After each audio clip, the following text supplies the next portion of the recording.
1971. So I'm of course much senior to all of you. So I hope you are okay with me calling you Deep. So Please, sir. yeah. So I did observe.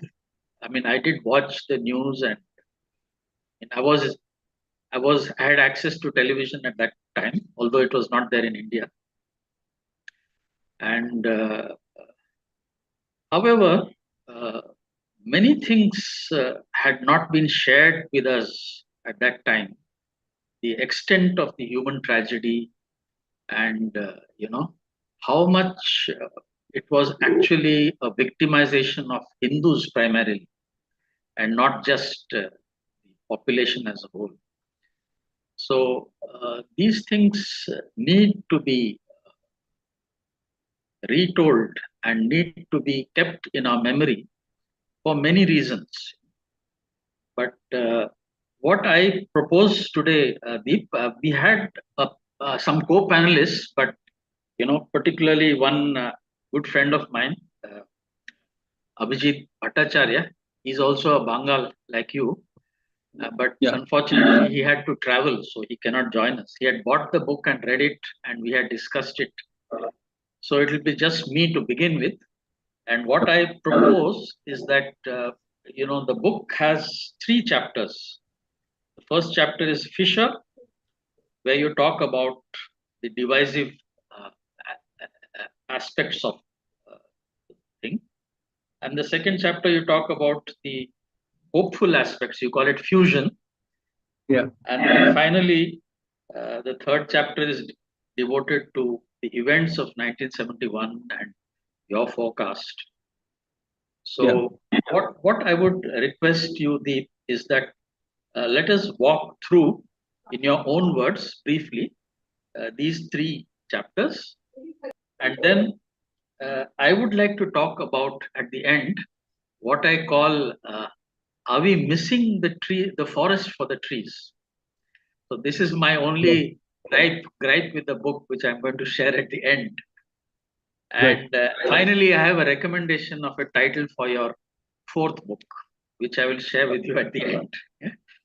So, with these few words and namaste to all our viewers, uh, I request you, Deepji, kindly walk us through these three chapters, as informally as you can. It's best in your own words, because not all who are watching have read the book, so it will be helpful. Right. So, firstly, thank you for having me. So, our pleasure. Yeah. Thank you for having me, and namaste to everyone. The book is basically divided into three sections, as Sir maintained, and there are a few chapters. So, I think it started from where my interest on the subject developed. Uh, I was in 2021, actually from 2019, the online editor of the India Today group. And it was Durga Puja time. The year was 2021, and I was sitting in a Noida newsroom, and I was looking at stories to do. And like most Bengalis, I wanted to go home to Kolkata, but I was the team lead, and that time of the year, most Bengalis go home. So there had to be somebody to actually manage the ship. And suddenly, I see this updates coming from Dhaka of Hindu temples being attacked, properties being attacked, lives being lost, the temples being set on fire. And I saw that so when I analyzed it, I saw that it all happened. I didn't know it was a piece of fake news then. It's only over the next several days and weeks that we got to know it's fake news. But Durga Puja time, there I was sitting in Noida, in a Noida newsroom, trying to sort of, trying to fight the nostalgia of going to Kolkata during Puja. And literally next door in Bangladesh, across several districts, there were attacks on Hindu temples, Hindu lives, Hindu properties over a piece of news, which, like I said, it turned out to be a piece of fake news, that somebody had kept a copy of the Quran at the feet of a statue of Lord Hanuman. And that news was shared through social media. It got viral. And, as if coordinated attacks, uh, you know, as if they were all coordinated attacks from one district to the next, violence spread. Now, I couldn't make sense of it because here was, a friendly government who was a strategic partner to the Indian government.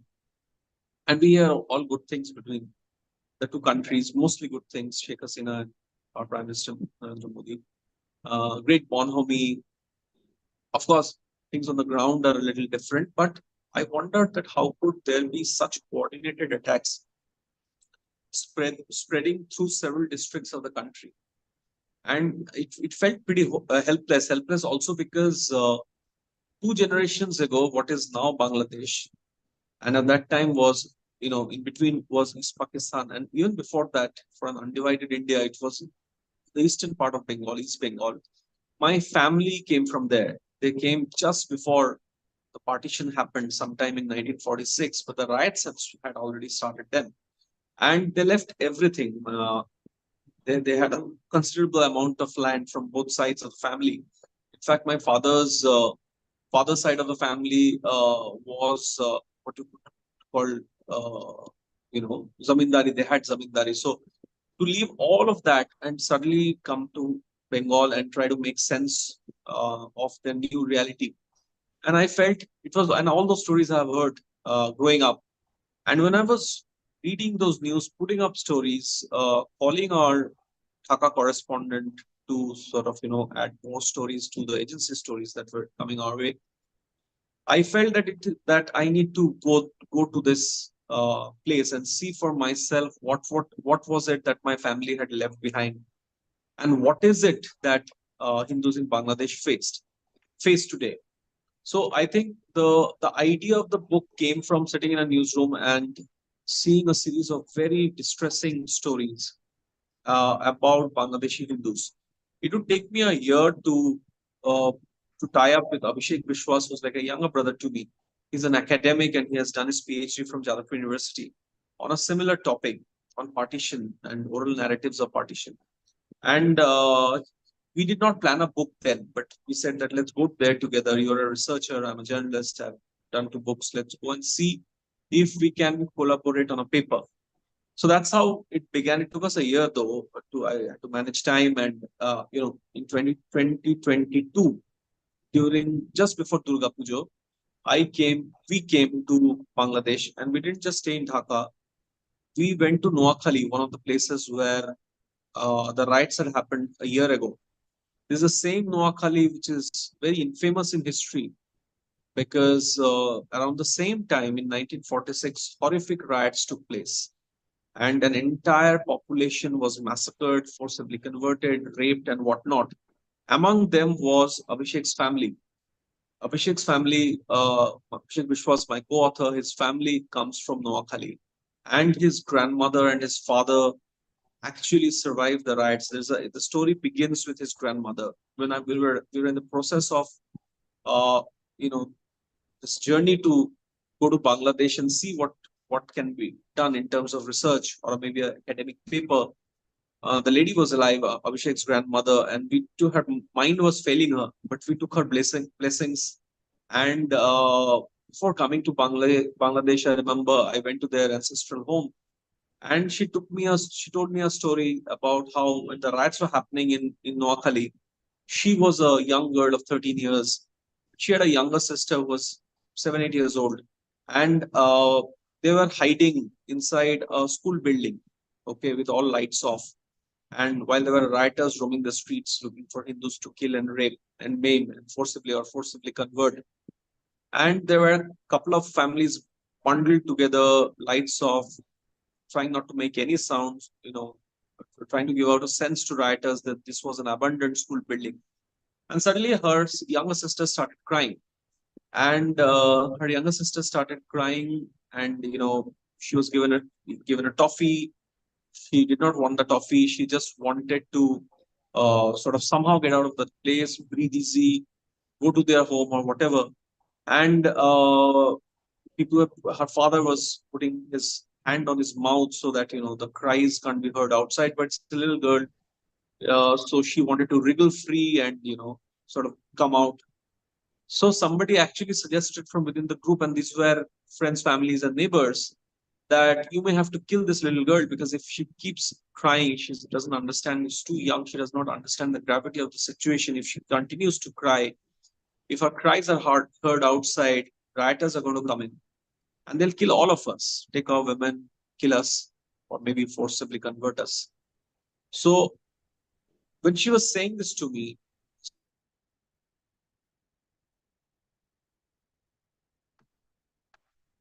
sister, because how could you possibly ask that to an 90-year-old woman? And I saw Abhishek; he was turning his face away, and they survived that. And I had a pretty privileged upbringing, because by the time I was born, my family had reestablished itself.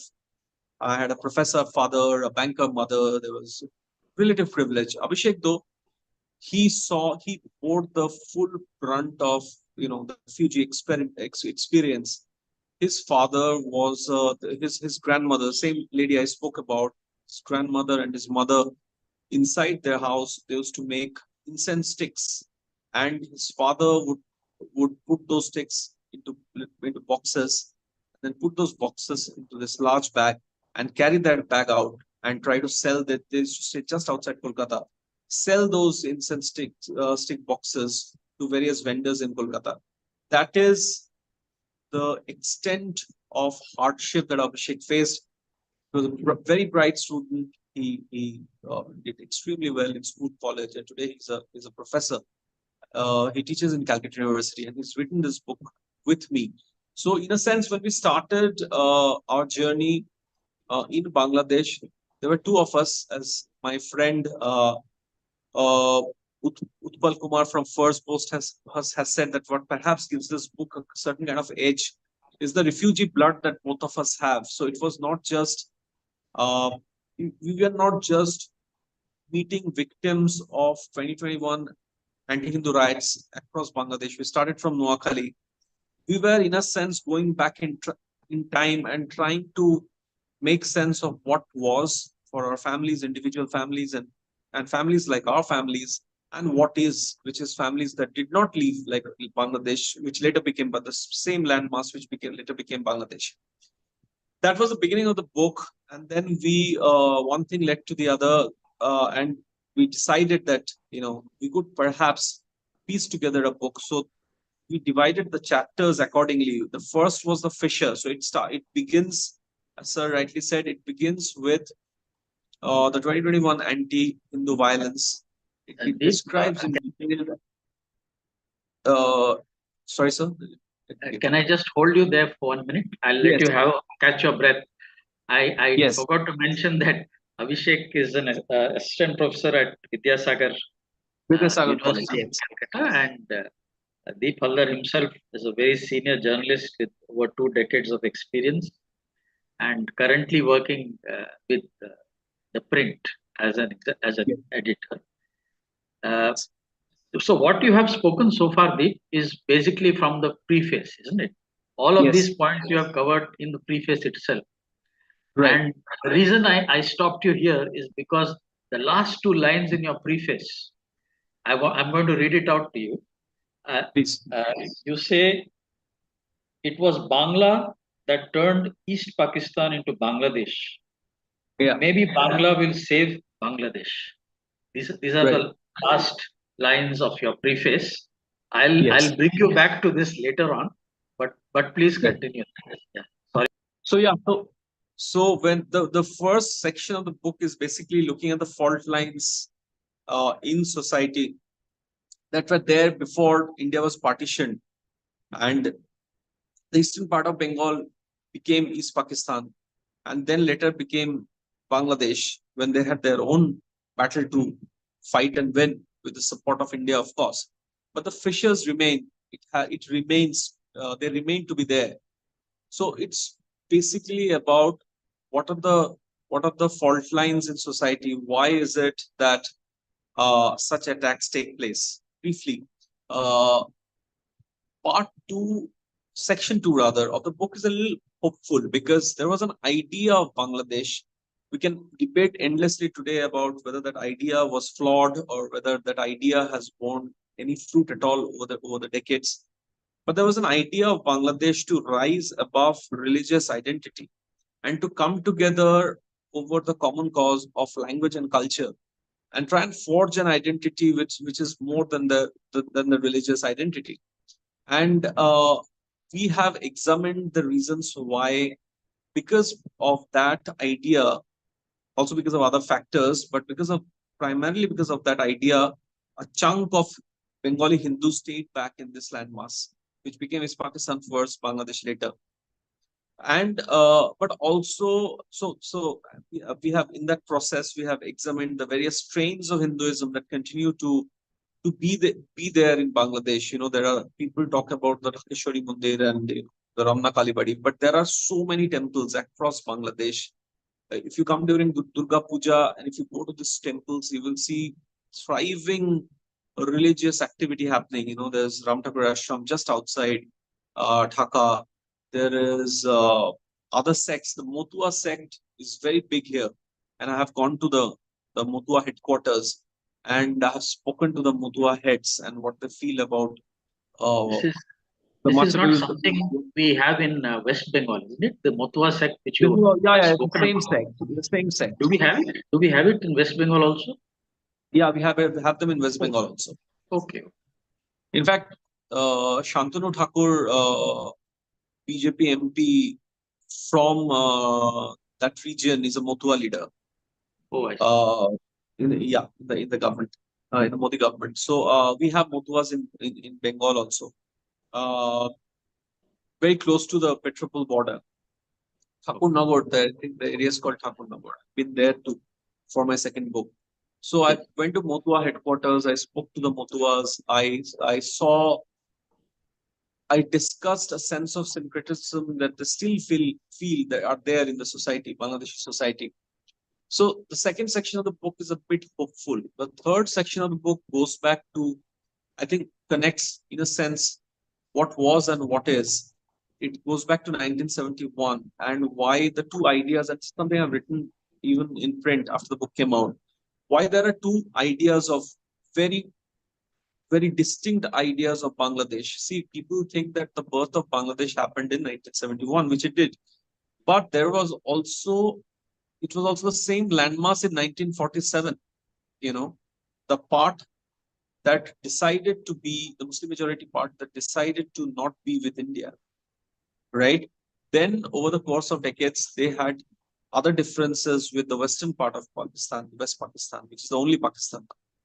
But this this landmass was also Pakistan. People somehow tend to forget that. So there are two very distinct ideas of Bangladesh. One is the 1947 idea of East Pakistan, and one is the 1971 idea of Bangladesh. And these ideas are constantly clashing. So that's something we have dealt with, tried to deal with in some sort of with some research and with a little pointedness. And it's something I keep saying that within Bangladeshi society, there has always been an idea that really did not want to secede from West Pakistan. Because if you look at the Jamaat in Bangladesh, if you look at how their leaders who opposed the Razakars, who raped and killed, and in a sense went with the with the West Pakistani army in ravaging there's the same population, uh, they are still there in society and they're still celebrated. So that is an idea we took a hard look at. The other idea of Bangladesh, which comes up every time there is some societal disturbance or every time there's an election. But at the end of the day, we sort of uh, uh, we kind of brought the book back to an area of hope, hoping against hope, to somehow suggest that despite all this, maybe what Sir said, that maybe the idea of Bangladesh can be salvaged eventually.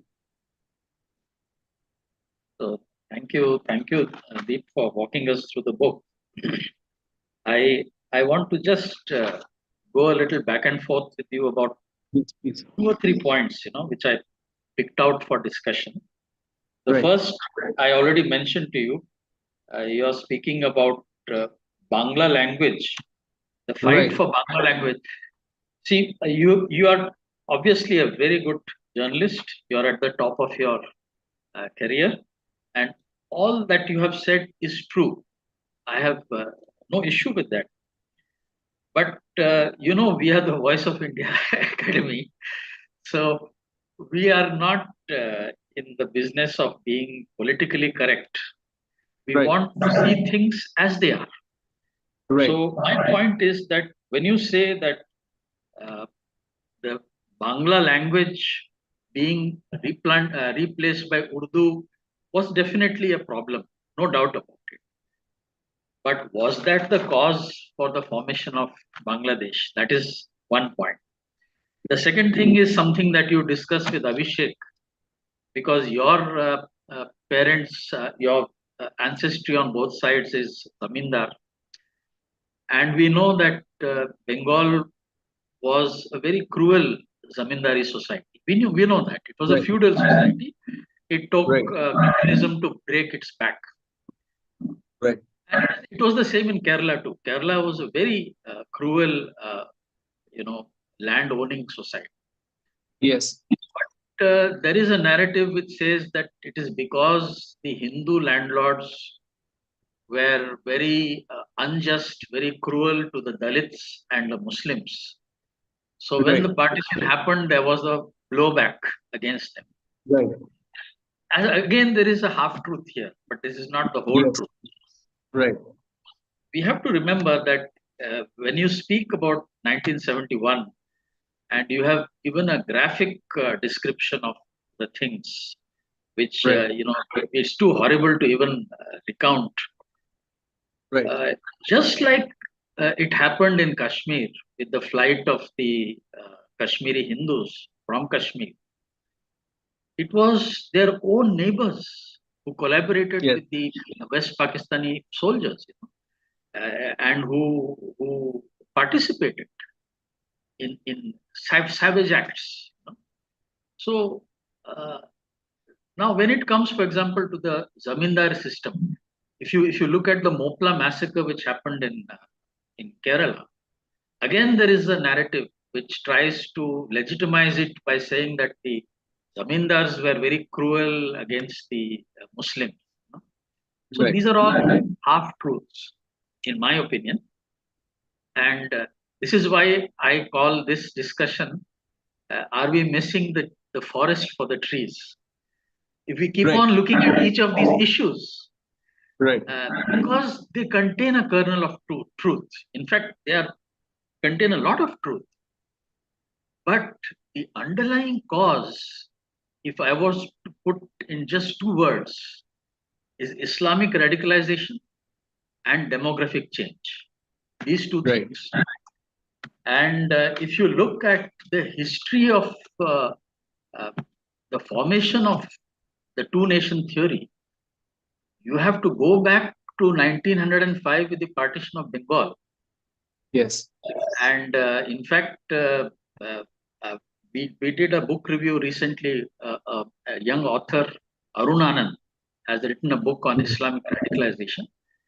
So he points out that contrary to general thinking, we feel that it was all happening in Aligarh Muslim University and in northwest India.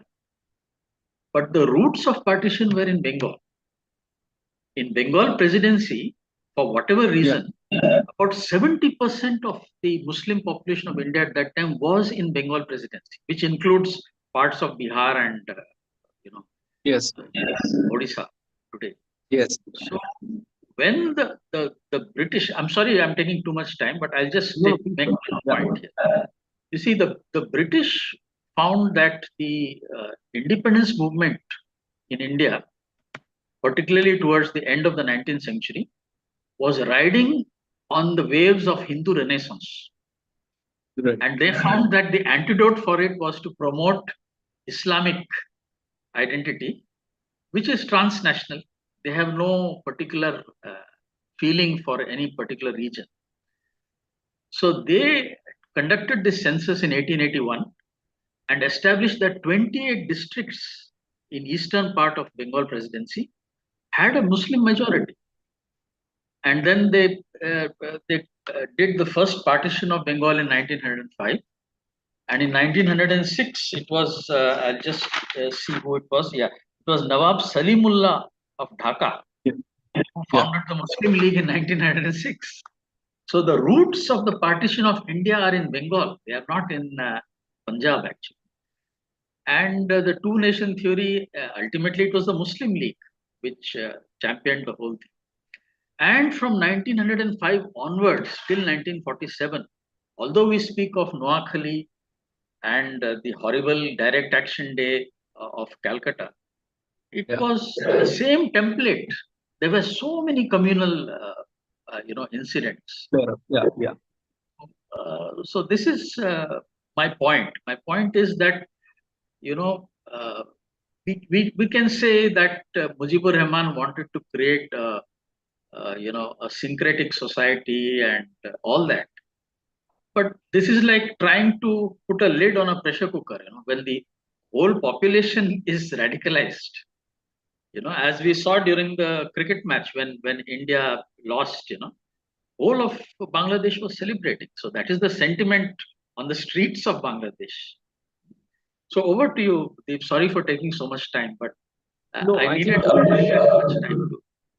this is a very pertinent point, because even if let's tackle this issue first, whether there is a caste angle to the violence. Well, even if there is, and there is a certain there is a strain of thought. There is, in fact, there's a lot of academic work that has been done on this. Abhishek's own PhD thesis is partly based on this, but it explains perhaps the violence of part of the violence of 46 and 47.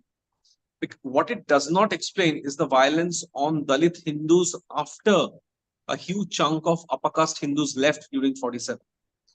A very important figure at that time from the scheduled caste Hindu community was a person called Jogendranath Mondal. Wonder. In fact, Jogendranath Mondal's politics was exactly this, because when the exodus was happening, when India was getting partitioned, he told the lower caste Hindus on that side, on the eastern side, that look, why do we need to leave? Because we are rooted to the land. We are into farming, we are into fishing. We are, as we, the upper caste Hindu has discriminated against us in pretty much the same way it has discriminated against the Muslim. So Muslims are our brothers. We don't need to leave. Let them leave. And there's a guy who was very popular at that time, and he chose Jinnah's Muslim League over Nehru Gandhi's Congress. And he stayed back. He was awarded with a ministership. In fact, very few people remember today, Jogendranath Mondal was the first law and labor minister of independent Pakistan. He came from East Pakistan, and he was the first law and labor minister of independent Pakistan. He was a very tall Dalit leader. And what you're saying is right, that if it was just the caste atrocity that resulted in the violence during partition, that even if it's somewhat true, that theory fell apart when you see the career trajectory and how Jogendranath Mondal's entire thesis was proved wrong in his own lifetime. After he became the law and labor minister of independent Pakistan, he saw that the riots are continuing. A section of Muslims, large section of Muslims, were no longer seeing scheduled caste Hindus as scheduled caste. They were seeing them only as Hindus. And rioting incidents were taking place post the 47 Exodus and the partition of India. In fact, he got so disillusioned, so sidelined, and so disillusioned that he resigned from his post. He came to Bengal. He tried to mobilize the scheduled caste population of West Bengal and do a fresh kind of politics, but he failed there also and died a broken man. But the people who had listened to him because he was their leader and stayed back in East Pakistan continued to face the brunt of anti-Hindu hate, which resulted in riots. In fact, in the course of the book, I have spoken to a young Shrilka's boy in Bangladesh, and he happened to know of Jagannath Mondal, and he said when I asked him what he feels about Mondal, he told me, Dada, I think he was a villain. It's because of it's because of him and the Hindu and the Dalit Hindu and Muslim, brotherhood politics that he thought will stick. Because of that, we are suffering even today. So people who stayed back, a large number, not everybody, a large number of people who stayed back were the lower caste Dalits, and they faced the brunt of anti-Hindu aggression that happened even post-independence. So yeah, to that extent, this whole idea that it is because of caste atrocity that there was so much anger and hatred against Hindus. That idea of that theory kind of comes apart when you see that riots continued even after many upper caste families left. Why were the riots taking place against the Dalit Hindus, for instance? So yeah, I agree with you. Deep, one point before I bring in Shordindo Da. Shordindo Mukherjee is a very senior historian, you may know. Yeah. And he has raised his hand. We will bring him in.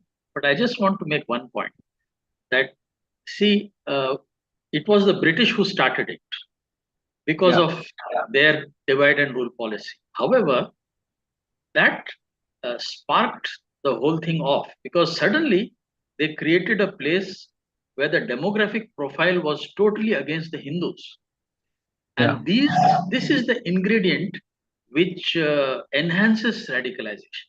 The moment they find themselves in a majority, the Hindus are in difficulty because uh, you have to call a spade because uh, the doctrine itself is not you know does not tolerate diversity. It strives for uniformity rather than diversity.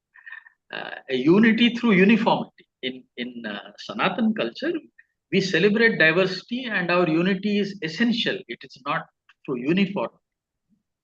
And even when our you know direct action day was announced, it was a deliberate attempt to change the demography of Kolkata because they Yeah. wanted to bring in Kolkata from that side of the Hooghly into Bangladesh. That was the idea of Suhrawardi, and thanks to Yeah. It didn't happen. Jagan Patha, he Yeah. saved us. Yeah. So allow me to bring in Shordinduda. Shordinduda, could you ask your question, please? Dada?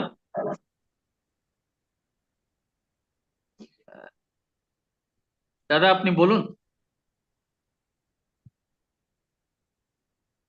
You'll have to unmute yourself, Shordinduda. You're on mute. You'll have to unmute yourself. Okay. Let me ask Arnab. Arnab also wanted to ask a question. Arnab? Right. Yeah, go ahead. Thank you, Deep Babu. Thank you, Kiranji. Hi. So basically, it's kind of just a add-on to what Kiranji is suggesting, saying. You see, this is happening right now in West Bengal also. See, even in the heart of Kolkata, during this Durga Puja, there deliberately Durga Puja processions are stopped in the name of Muharram, in the name of hearting the religious sentiments, etc. So this connecting the dots is an obvious thing, right? Now, just coming back to this 1950s issues, there was an independent Bengal movement, which is saying that instead of partitioning Bengal, why don't we have Bengal as an altogether different country? And this was done by very serious people, actually. But then it was essentially shot down because of this very tangible fear that in an independent Bengal, there will be Muslim majority, which will very quickly turn into what Bangladesh is today. So, but that attempt, I think, if you follow social media posts of Bangladesh and etc., there is again an undercurrent of doing that break West Bengal away from India, merge it with Bangladesh, and make it a complete Bengal.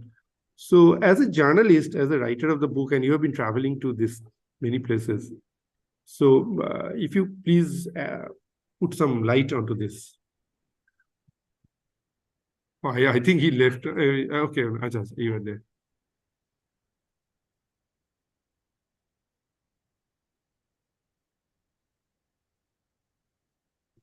Hello.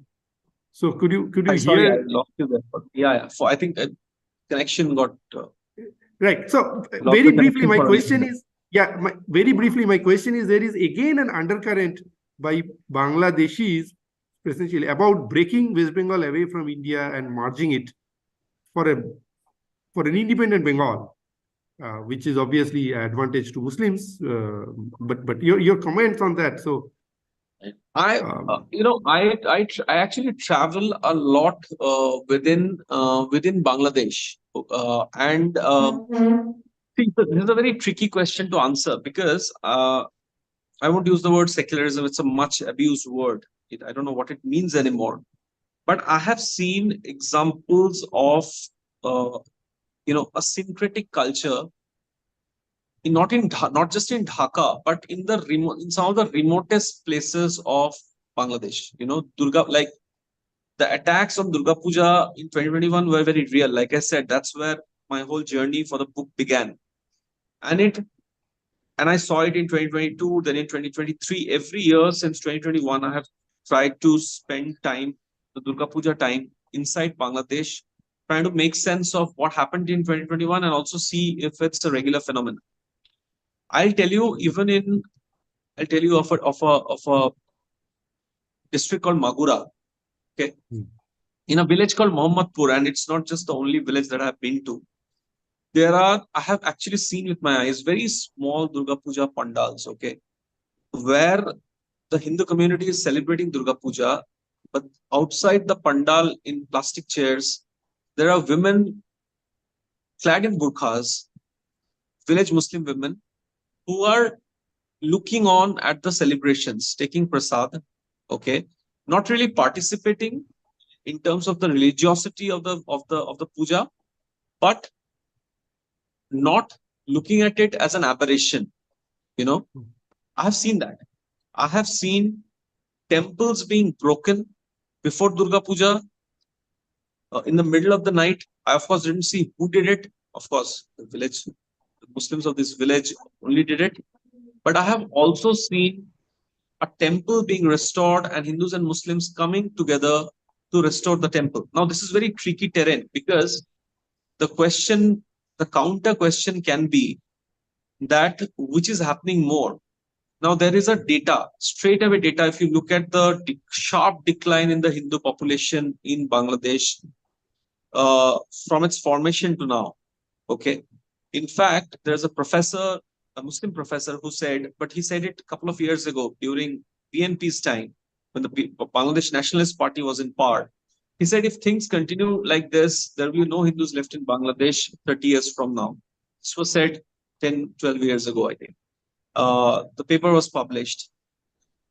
But there is to say that, see, boss, there are just 2 crore Hindus left in Bangladesh. I mean, by this time, there should have been none. If every Bangladeshi Muslim wanted Hindus out of Bangladesh, there would not have been anybody. But to say that there is hope is perhaps hoping against hope, what sir pointed out rightly. But to say that there is no syncretism that exists in Bangladesh is also incorrect because I see it with my eyes. I go to, like I said, I travel a lot. I don't spend time in Dhaka. I mean, today I'm in Dhaka, but I go to the remotest corners of Bangladesh. Okay. And I see, I don't disclose my identity. I don't have a camera. And I see what is. So I can't unsee what I'm seeing. They don't do it out of a great sense of secularism, Hindu Muslim brotherhood, nothing. They do it because it's a culture they have seen parallel to theirs. It's not a right. great idea. It's something which is normal. They realize that, okay, this is not us, but their neighbors. This is their festival. Okay. So that also is a reality. Now, which is a bigger reality in terms of numbers is very difficult to argue because, like I said, that there has been a steep decline in the Hindu population in Bangladesh since its formation to now, since 1947 also to now. So the data does not support the theory that things are hunky-dory or there's going to be a great future for Hindus in Bangladesh. Having said that, is there syncretism in certain quarters of society? Yes, there is, because I've seen it. It's not second-hand data. I'm sort of basing my argument on something I keep seeing. I Okay, fully and agree, Deepji. What you say is borne out by all that you have shown, even in photographs, etc. yeah, Point is that everything what you say is factual. However, we must remember that it is the vociferous minority sometimes which counts yes. rather than the silent majority. So, if the I won't even say I won't even say it's a minority or majority. I don't know. yeah, Like I said, the I can't vociferous extrapolate. elements, who Yeah. kind of sabotage, and you Yes. mentioned that it is the people who fought on the side of Pakistan later Yes. came and joined the Awami League, and they are like Yes. So Trojan horses yes, inside Bangladesh. yes, and not yes, Killed of course, killed and Mujibur Rahman, assassinated yes, Mujibur Rahman. absolutely, and not Yeah. just that. The Razakars did not leave. The Razakars Yes. did not come from West Pakistan. They came. They were here in East Pakistan. The Razakars did not leave. They came from within the East Pakistani society, right? So So I, like I said at the very beginning, two ideas of Bangladesh which are which continue to clash even today. Because if you see what the Jamaat wants, for instance, Jamaat yes. has been banned by the courts from participating in elections, but the Jamaat has come out and officially said they want Sharia in Bangladesh.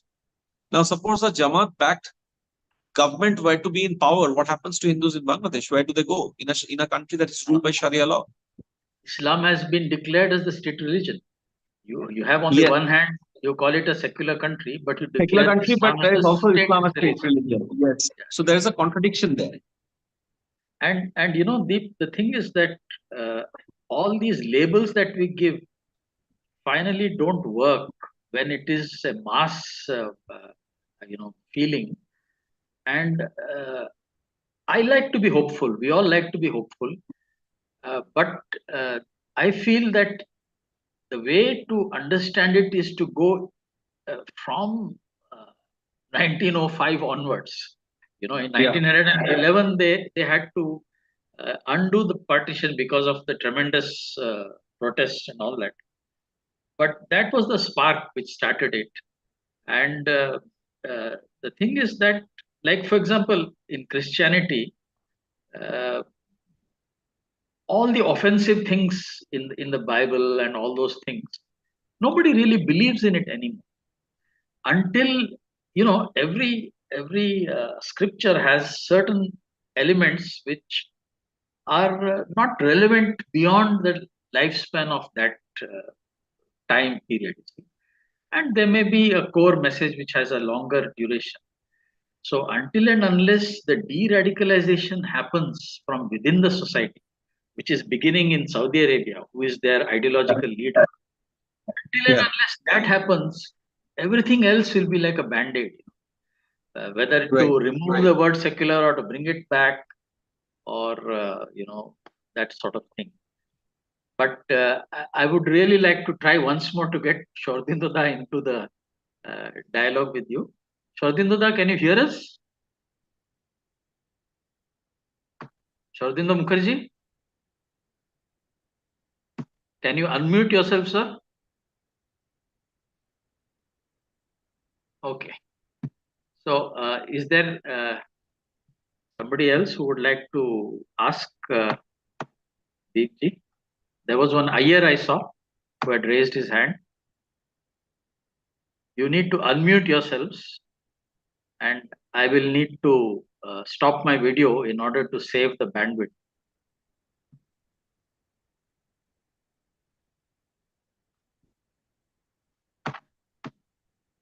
Okay. So, Deep, you may not be aware, there is an anecdotal story which I tell you. I am based in Pondicherry, So Okay. I have an anecdotal story regarding Okay. Sri Aurobindo. He used to follow World War II on the radio. Those days it was all Right. radio and telegraphic dispatches. So later on, after World War II ended, he used to continue to follow news on radio and through telegram.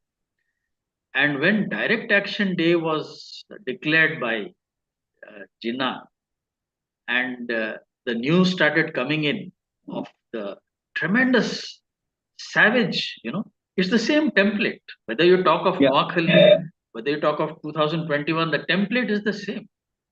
Yeah. Cutting off the breasts, raping, and all kinds of. Yes. So after 3 days of savagery, Sri Aurobindo was a person who was very impersonal by nature. He never used to show Yeah. his emotion. But somebody who was there has reported that he put his hands down on the chair while listening to the dispatches.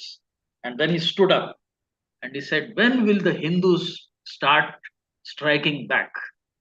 That is the only way to stop this." And the next day, Jogen Patha, Jogen Mukherjee, is it? Gopal Patna. Gopal, Sorry. Gopal.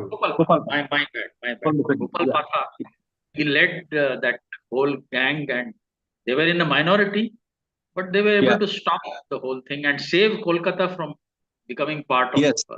East Pakistan. Yes. I've actually done a video with Gopal Patha's grandson, sir. It's there on the Uh-huh. print website. And why is he not mentioned by anybody? That is another Yeah. strange thing. Yeah. He's become a footnote of history, sadly. Yes, yes.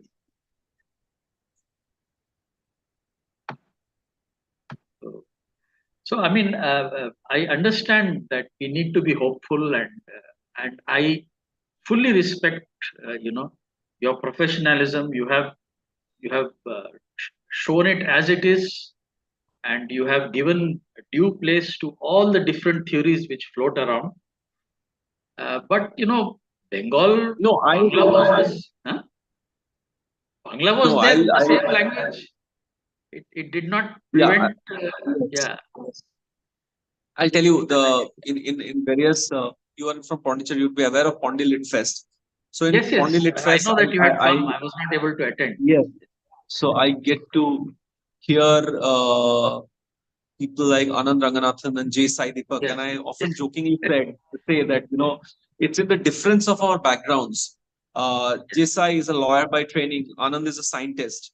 So I Yes. think they don't delve in the grays. They like their facts as black and white.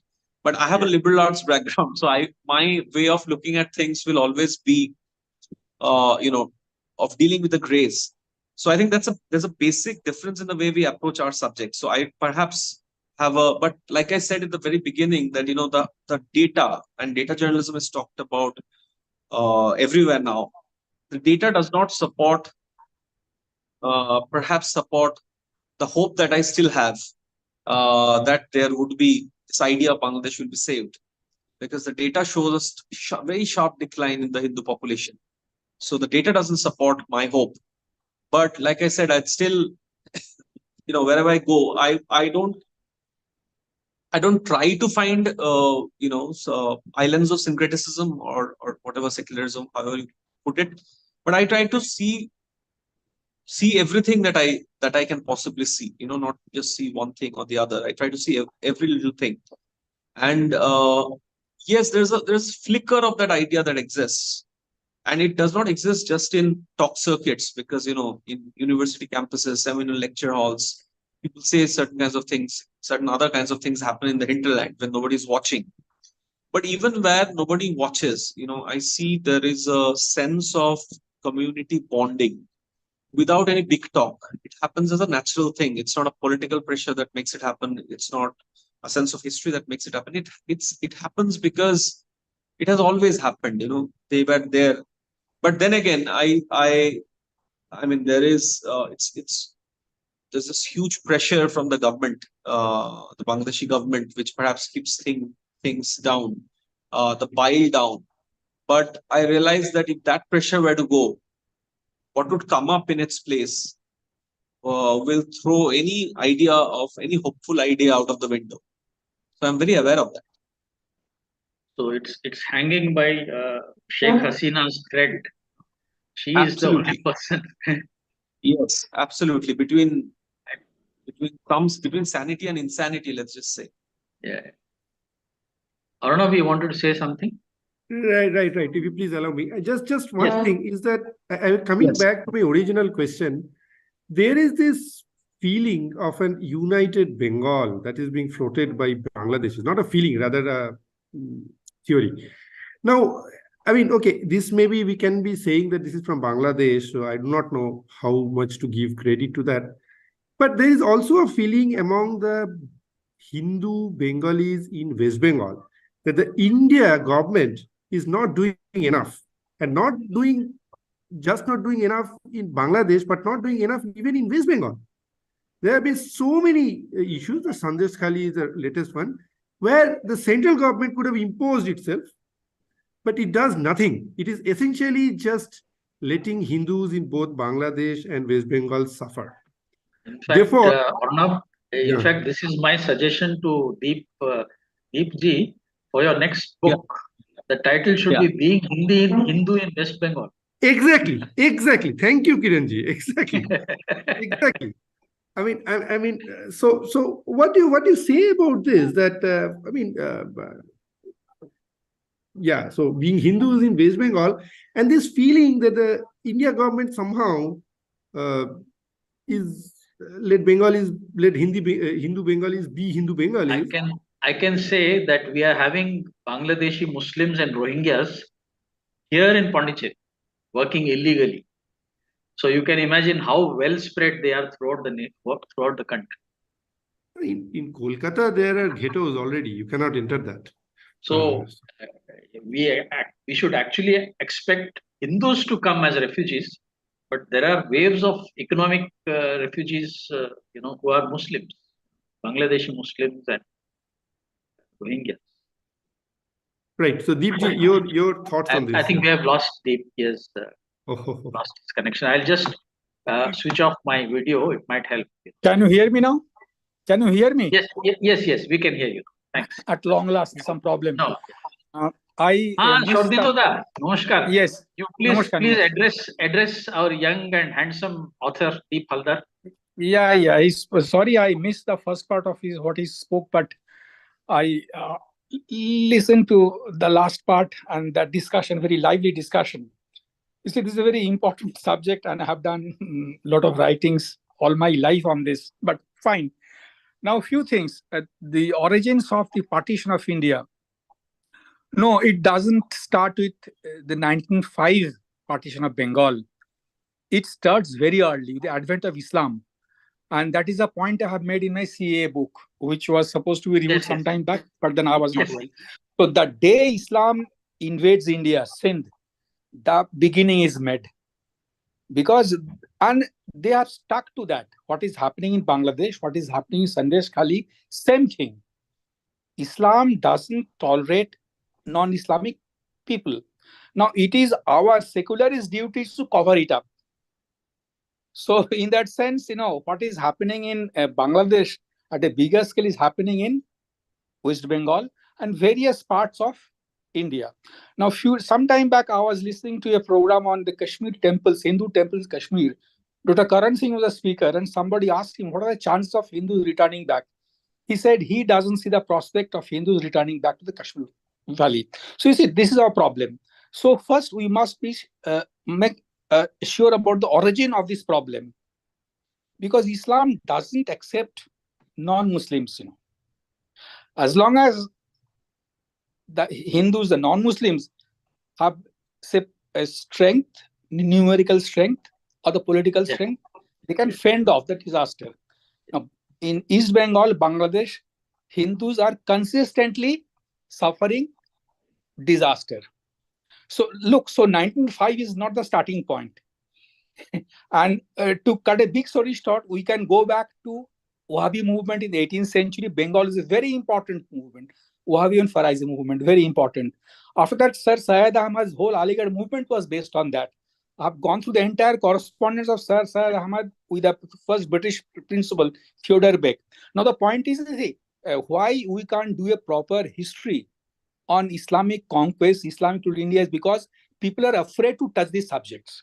This is not encouraged in India, whether in 1947-50 or even 2023, because I know I face problems.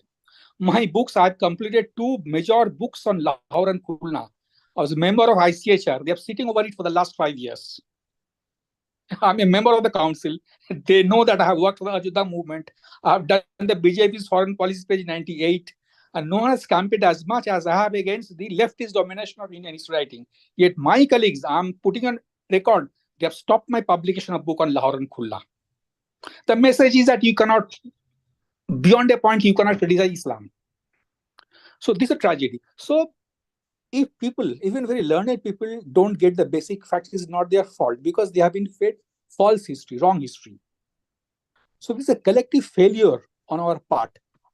The educators, the politicians, like that. So this is one thing. Secondly, and since this is also Voice of India, we often had a discussion with Sitaramji about the Bengal. He knew Bengali very well.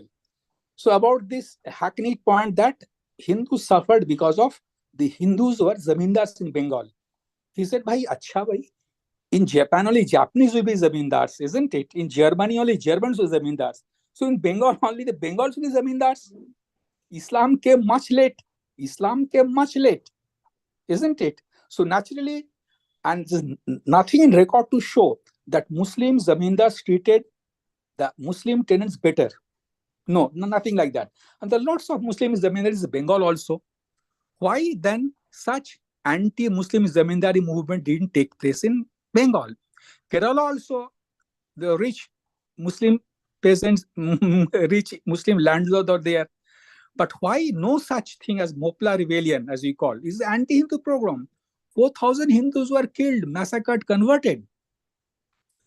So you see, this is a very wrong comparison. Yes, economic exploitation is always a very important part. Economic exploitation may have played a part, surely. But most important is this Islamic intolerance. And as long as we the victims or the honest historians, social scientists, don't learn the habit, pick up the habit of telling the truth, we can't contribute meaningfully to this. Why Sitaramji and Ram Swarupji was great? Because they could hit the point. And they showed that this entire intolerance has a theological base. Even we write on that, So we are sidelined. This is the important thing. So we are discussing an important thing, but you see, beyond a point, we can't write in newspapers, we can't write books. Yeah. Yes, that's a problem, but the effort should go on. Now, lots of issues have been taken up in this program.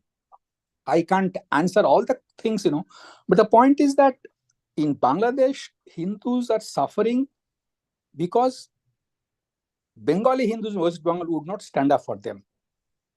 Government of India would not do much for them. I write on this. Whatever message I keep sending, I send that. This man, Shahjahan, could have been picked up on the very first day when he attacked the ED office. And central government could have arrested him that day, but they didn't do it. I don't know the calculations, but the point is people are raising questions about that. So, but the point is that if Bengal Hindus, Amartya Sen writes so much on that, he criticizes all politicians he doesn't like, but he never utters a word on the atrocities on Bangladesh, the Hindus of Bangladesh. And he belongs to Dhaka originally. He's a Bengal, his family belongs to Dhaka. He doesn't write. Why he doesn't write? He picks up some stray stories of one food seller in Dhaka being killed. I know people, eyewitness account in Dhaka, who said hundreds of Hindus were killed in Dhaka, like Rabindranath Datta in Calcutta. He has witness to that.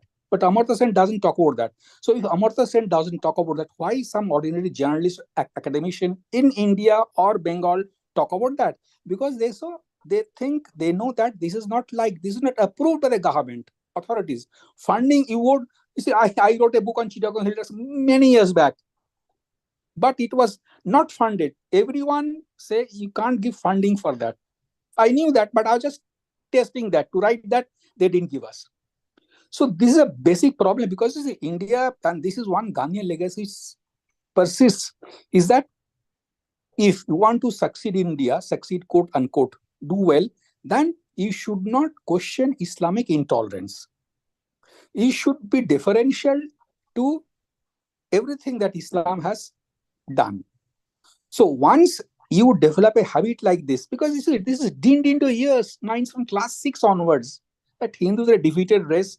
Hindus shouldn't ask difficult questions, and they should glorify everything, every atrocity that has been heaped on them.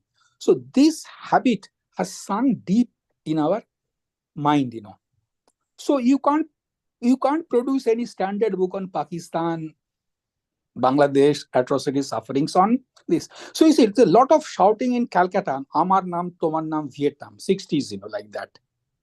Still, there are lots of writings. I read the Bengali papers, weeklies there. They write their sympathy about the Palestinians, Gaza, but they don't write a single word on what the Jews have suffered or what wrong Israel has done. But you see, the time is short. I don't want to take much of time. I wish I could send my comments by writing to Rajiv ji about the things which I have not answered here. Okay? Thank you so much. Please do that. Please do. I Thank you think so much. to sum it up, Deepji, you have not mentioned the word Islamic fundamentalism actually, but this comes into play when demographic change crosses a tipping point. Otherwise, it remains suppressed. So when partition of Bengal happened, suddenly a demographic change manifested, and the intolerance could show itself. The more Hindus get out of Bangladesh, the worse it is for the remaining Hindus because they become less and less of a minority. Yes. And the same in West Pakistan. The Hindus. So these, you can imagine from the liveliness of our discussions how much this topic stirs us. I'm not a Bengali, but as a nationalist Indian. You know so much about Bengali psyche and Bengali trauma. See, one basic problem was that exchange of population, which was more or less successful in Punjab, except Malerkotla, the district in our Indian Punjab, where the Sikhs didn't touch the Muslim because of some old promise given by a Sikh guru to the Muslim ruler. Yes. And now Malerkotla only elects Muslim leaders, only no Sikh gets elected from there. And same problem that you find elsewhere is happening in Malerkotla. And there's a lot of anti-CA protest in Amritsar also. So again, that exchange of population was valid for some time, but this was not tried in Bengal. If exchange of population had taken place in Bengal in 47, all this problem would have been solved. Gandhi stopped it. And Bengal leaders didn't show much interest in this. And this is a very serious situation because what is happening in Bangladesh is happening in West Bengal. When Tapan Ghosh was there, Hindu Sammat, we were in touch with him. We used to know. And through our contacts, our students are working in various parts of Bengal. We get to know the ground details, which most people don't know. And the terrible situation, Sandesh Khali is just one isolated thing which somehow got highlighted. Not so much in the Bengali newspapers, Calcutta, but in daily newspapers or daily television channels. But this is happening in Bengal for the last 15, 20 years. Ever since the CPM government came. Lots of stories. And if you just do a Google search, you'll find that. So this is a very dangerous situation. As someone just also pointed out, Calcutta, the areas in Calcutta, I know where Hindus have been selling off their houses at a dirt cheap price. Many years, I can give the address also. So this is happening in the very heart of Calcutta. That is so I said this is Hindu in Calcutta is the next book from yes. and this is, I said, the second Renaissance Bengal to be led by the chief minister and her associates of a particular group. This is a real Renaissance, Muslim Renaissance of Bengal. So we should be prepared for that because again, people say, we talk to people, administration, lots of people, they say it's Kashmir situation. What happened in Kashmir 1890 is happening in West Bengal. Maybe in parts of Kerala also this is happening. Or so many parts of Eastern Bihar. Same thing. See, our society refuses to take corrective measures. We refuse to anticipate disasters. So we pay the price. You're losing out. Shrinking and shrunken is Amsrod used to say, a very famous phrase. Shrinking and shrunken India. But you see, point is, even 10, 20 books discussions are not going to help save Hindus, Must be concerted, serious political action. That only can save whatever is left of Hindus in West Bengal or elsewhere in Kerala or Eastern Bihar. But still, those who want to speak, those who want to write, they have to write, because that is something which no one else can do. Yet it's a major contribution. So I This book congratulate is all of you to this book is a big have organized this program. big milestone. This book by Deep and Abhishek. And Yes. although you have not mentioned the point which Shodhinoda is saying, but nevertheless the facts are horrible and they need to be told by everyone. I think Arunoday Majumdar Dada, you want to ask something? Please unmute yourself and ask. Yeah. Sir, I'm much younger to you. Please don't call me Dada. It doesn't matter. Yeah. My name is Orunodoy Mujumdar, and I'm a doctoral candidate in JNU in the sociology department, and I am an assistant professor in Shillong.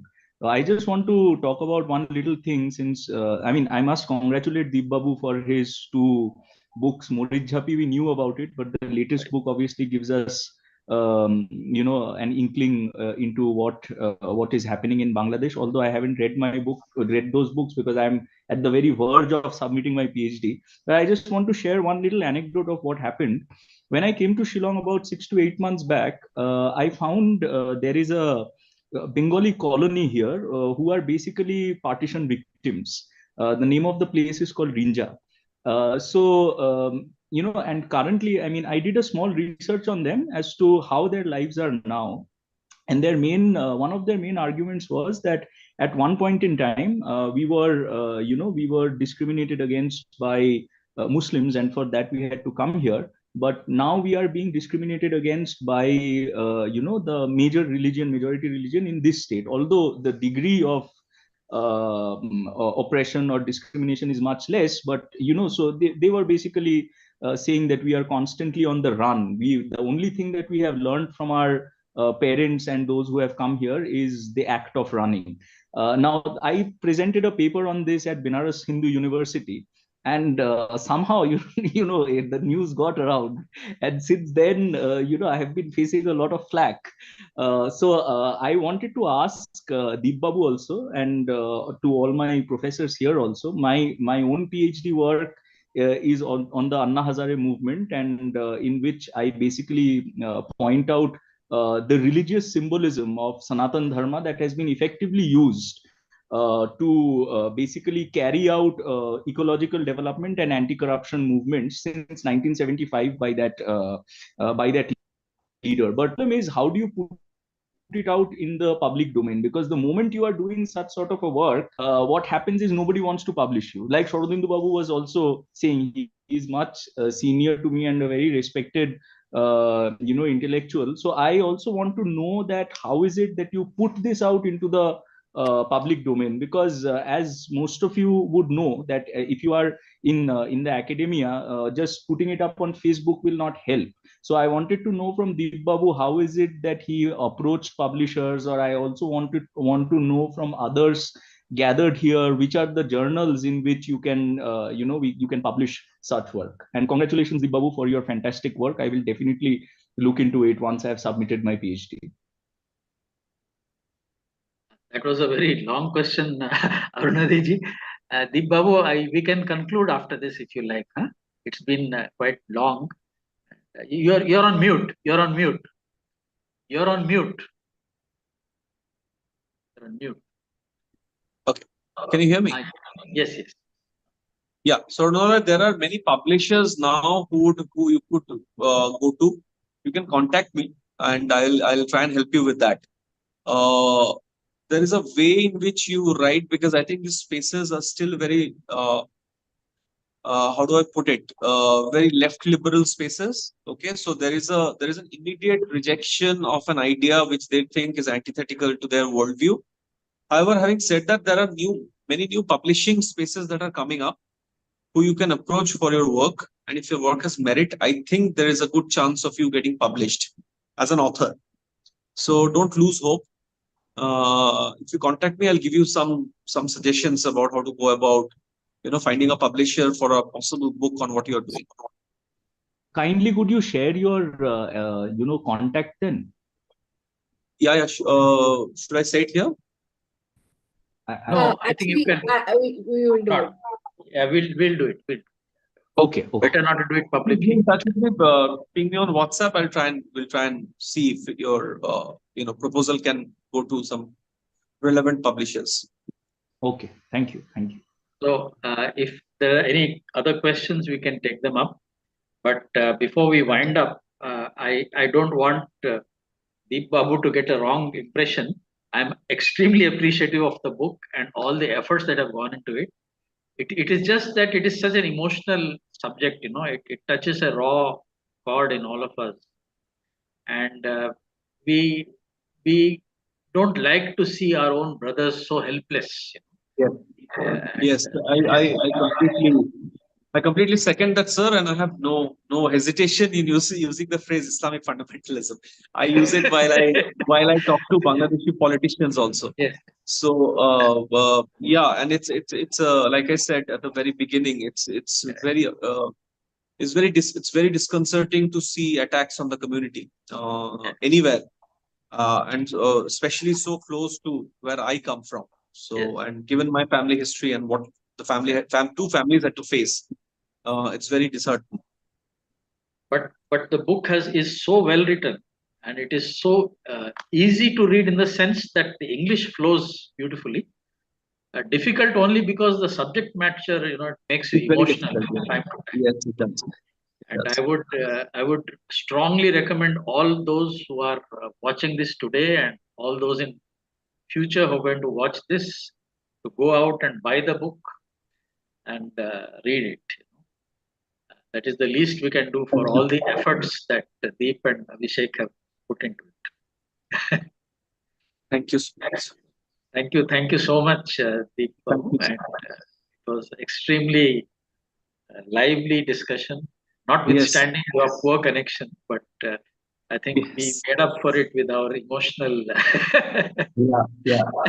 Our usual connect. Yeah. Yes. Dhanyavad and Dhanyavad. Shubhratri to all. Thank you.